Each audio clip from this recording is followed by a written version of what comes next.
연초부터 뭐 자꾸 오릅니다. 앞서 전해드렸습니다만 대출금리도 오르고 있고요. 자동차 보험료도 오늘 또 다 또 올랐네요. 아마 연초부터 이런 거 자꾸 뭐 오르는 것들이 얘기가 많이 들리니까 우리 국민들께서 시청자분들께서 좀 참 부담스럽다, 커진다, 가계 부담 커진다 이런 걱정들을 하실 것 같습니다. 조금 내용들 하나하나 좀 들어가 보도록 하겠습니다. 도움 말씀을 위해서 참 좋은 경제연구소 이인철 소장 전화로 연결하겠습니다. 소장님 안녕하십니까? 네, 안녕하세요. 예. 주담대, 주택담보대출 금리가 뭐 5% 가까이 지금 오르고 있다면서요? 그렇습니다. 이거 신규로 대출 받으시는 분들마저 은행 창구 찾아가시게 되면 본인이 이제 신용도가 최고 등급이라 하더라도 굉장히 이제 신규로 받으시는 분들 5% 육박하는 대출 금리를 물어야 합니다. 이게 이 변동형 주택담보대출 금리의 기준이 되는 이제 코픽스 금리가 계속해서 오르고 있기 때문인데요.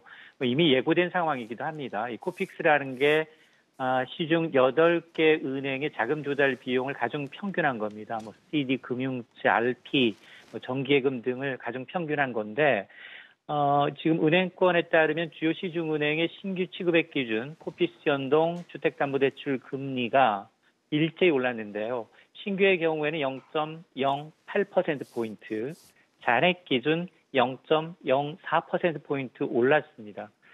그러면 금리가 가장 높은 이 K은행의 경우에는 주택담보대출 금리 신규 취급액 기준 4.76%, 또 잔액 기준 4.86%여서 뭐 5%에 근접을 하고 있죠. 이게 매달 한 번 정해지고 16일 오늘부터 적용이 됩니다. 그래서 오늘 이후 신규로 이제 주택담보대출 받으시는 분들 변동금리 대출에 적용이 되고 기존 대출자들도 기존 대출금리에 0.04%포인트 더 올라간 금리를 물어야 합니다. 예. 좀 팁을 좀 주셨으면 좋겠습니다. 대출자들 또 뭐 취약 차주들도 있을 것 같고 이 대출 많은 분들 이런 상황에서 어떻게 하면 좋을까요? 이게 참 걱정인 게 지금 굉장히 이례적으로 변동형 금리하고 고정형 금리 역전 현상이 조금 발생을 하고 있어요. 예. 이건 굉장히 비정상적인 겁니다. 미래 경기를 불안하다고 여겼기 때문에 미국의 이제 장단기 금리 역전차로 인해서 은행채가 회사채들이 조금 이제 약세를 보이면서 이런 현상이 나타나고 있어서 지금 비테크가 굉장히 중요해졌는데요. 아마 금리 인상기에 늘 하는 말이 그러면 신규로 받을 때는 굉장히 고정금리가 유리하다라는 건 맞습니다. 그러면 지금 나는 변동이라면 고정금리로 가야 되나라고 고민하실 텐데 이걸 주의할 게 있습니다. 일단 중도상환 수수료를 잘 고려해야 합니다. 신규 대출 이후 3년 이내 갈아타게 되면 은행별로 중도상환 수수료를 책정하고 있습니다. 최고 0.3%까지 무료하고요. 두 번째는 갈아탈 경우 대출원금이 급격히 줄어듭니다. 기존은 LTV, 집값의 60에서 70%까지 대출이 가능했다면 지금 서울 전역이 이제 투기 과열지구죠. 이럴 경우 20에서 30% 이내로 줄어들게 되고요. 특히 2주택자 이상 보유자의 경우에는 금융권 대출이 거의 막혀 있습니다. 아니면 기존 주택을 팝니다라는 조건에 한해서만 대출해주고 있기 때문에 이런 점을 이제 충분히 고려하고 갈아타시는 걸 심사숙고해야 합니다. 그러게요.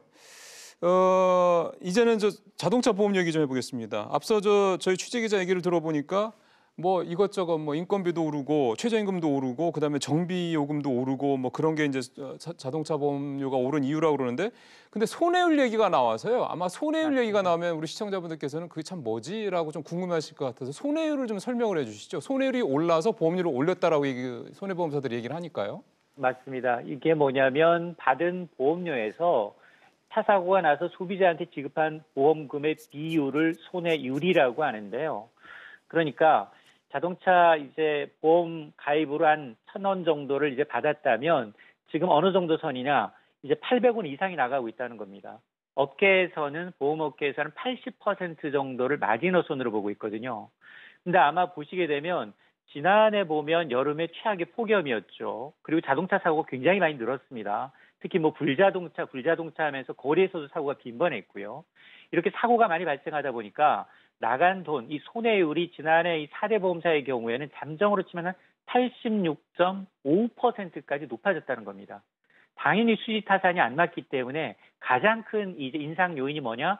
바로 이제 자동차 사고가 많이 나서 보험사 입장에서 보면 나가는 돈이 더 많습니다. 그러니 지금 보험료를 올리는 수밖에 없습니다라는 건데 근데 인상하려고 보니까 눈치가 보이는 거예요. 왜냐하면 지금 굉장히 물가도 낮은 상황이고 지금 보니까 한 3에서 4% 정도 올렸는데 이게 부족하다는 겁니다.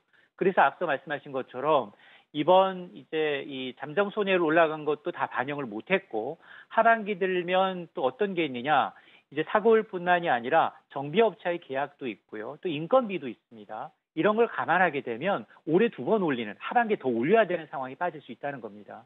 그러다 보니까 소비자 입장에서 보면 보험사들이 실적 악화 책임을 자동차 보험 가입자한테 전가하는 게 아니냐라는 이제 볼멘 얘기가 나올 수밖에 없는데 사실 보험사도 그렇고요. 소비자들 입장에서도 보면 둘 다 이제 일정 부분 좀 일리는 있습니다. 근데 올해도 또 최저임금이 또 올랐고요. 정비 요금 같은 것도 이번에 오른 이유가 되는 그런 요금들이 올해라고 해서 안 오를 이유가 별로 없는 상황이다 보니까 하반기에 또 보험료가 더 오를 수 있다 이런 얘기도 나오는데 불가피한 경우를 제외하고 그래도 좀 보험료를 할인받을 수 있는 뭔가 방법도 좀 있지 않을까 싶습니다. 예, 사실 저는 차종이 지금 한 7, 8년 이상 넘었어요. 그래서 저는 자차를 안 듭니다. 정말로 자차를 안 하면 보험료가 확 줄어들고요. 그리고 실제 운전하는 사람이 적을수록 보험료가 낮게 책정됩니다. 그러니까 부부 한정, 가족 한정 이런 식으로 정하는 게 좋고요. 그리고 연령 조건도 마찬가지입니다. 1인일 때, 만 30대 이상일 때, 만 40대 이상일 때 보험사별로 약간 다르지만 그런 옵션을 두고 있고 또 하나 체크해야 될 게 좋은 특약들이 있습니다. 예를 들어서 이제 우리는 이 1가구 2인 차량이라 마일리지, 주행거리 특약이 있습니다. 아마 1년에 10,000km 미만일 경우 그걸 세분화해서 보험료를 일정 부분 되돌려주는 게 있습니다. 최고 35%까지 되돌려주니까 굉장히 좋은 특약이고요. 그러니까 그거는 차를 덜 타면은 그만큼 보험료도 깎인다 이거잖아요. 차를 덜 탄다는 얘기는 사고 위험성이 그만큼 적다는 그렇죠. 거죠. 예. 그렇습니다. 그러니까 이런 블랙박스 특약 그리고 나는 대중교통을 잘 이용합니다. 또 저는 주말에는 이용하지 않습니다. 이런 요일 할인 특약 저는 미성년 자녀가 있어서 자녀 할인 특약 이런 여러 가지가 보험사별로 제각각이기 때문에 이런 걸 좀 따져보시는 게 좋습니다. 그러니까요. 소장님 오늘 말씀 잘 들었습니다. 네, 감사합니다. 예.